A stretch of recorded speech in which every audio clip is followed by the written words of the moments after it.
I'm Ryan Sudeth. I did my service learning at the HKC here at Sam Houston.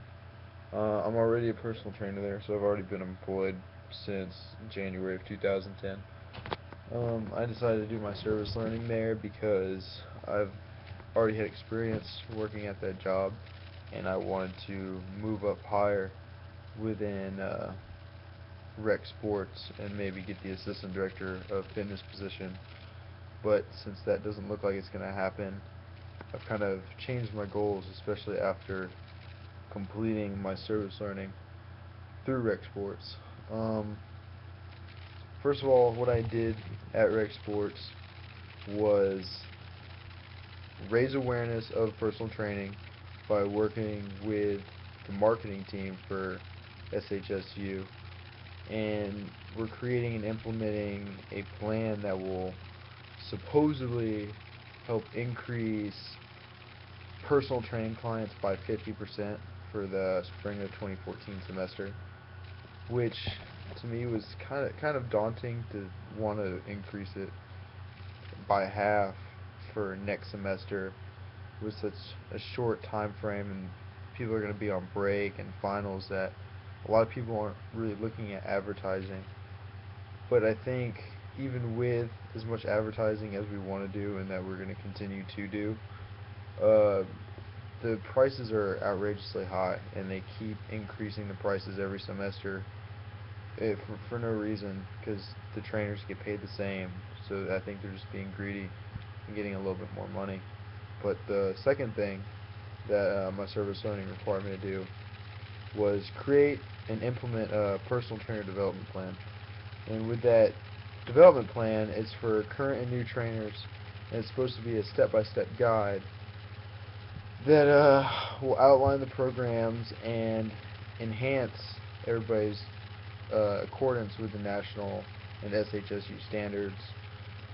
And this resource manual is for the trainers, and it has information that includes assessments, procedures, customer service, client tracking, how to manage your clients, associate rapport with your clients, really, and just to help, especially because I know when I first came into being a personal trainer, I first got the job.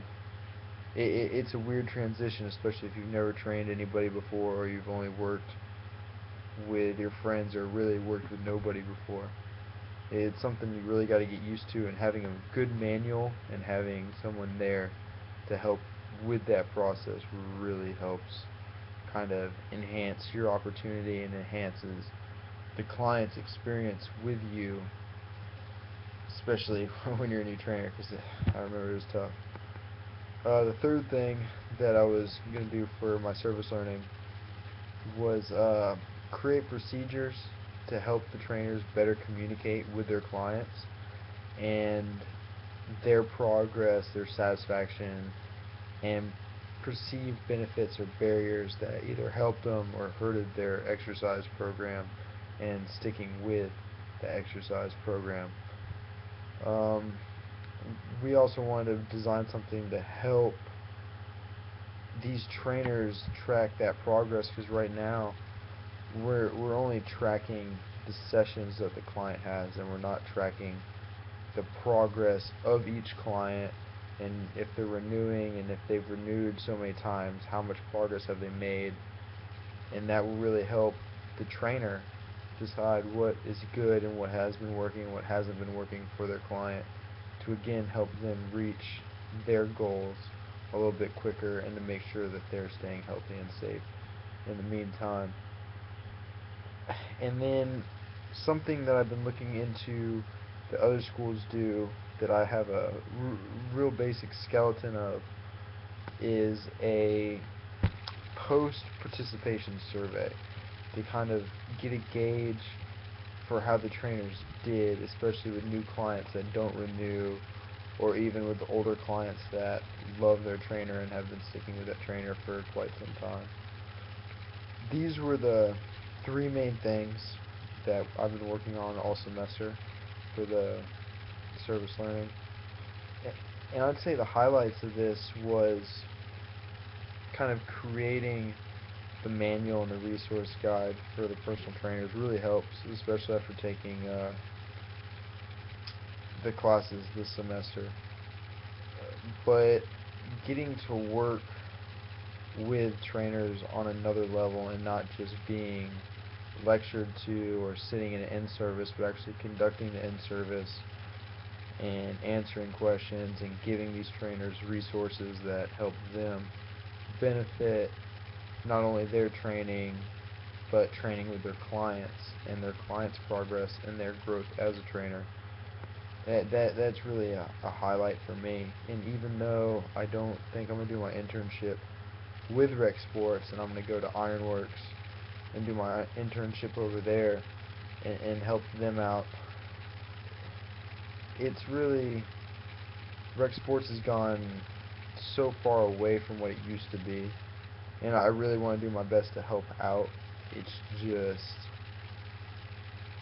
I'm not agreeing with management currently, and hopefully whoever this new person is that's taking over the assistant director of fitness position, hopefully they're kind of like-minded and they want to get the ball rolling and help get that fitness program back to where it used to be when I first came in 2010. Low points of the program.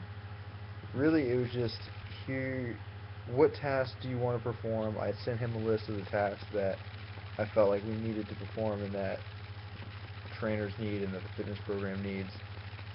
And he sent me a list back and he was like, I think these are what we need to focus on. This should be good. So I took those tasks and I've been working on them all semester, but there hasn't been any feedback or communication between really anybody. It's fitness, they kind of put it off into a corner. It's the uncle they don't like, I don't know.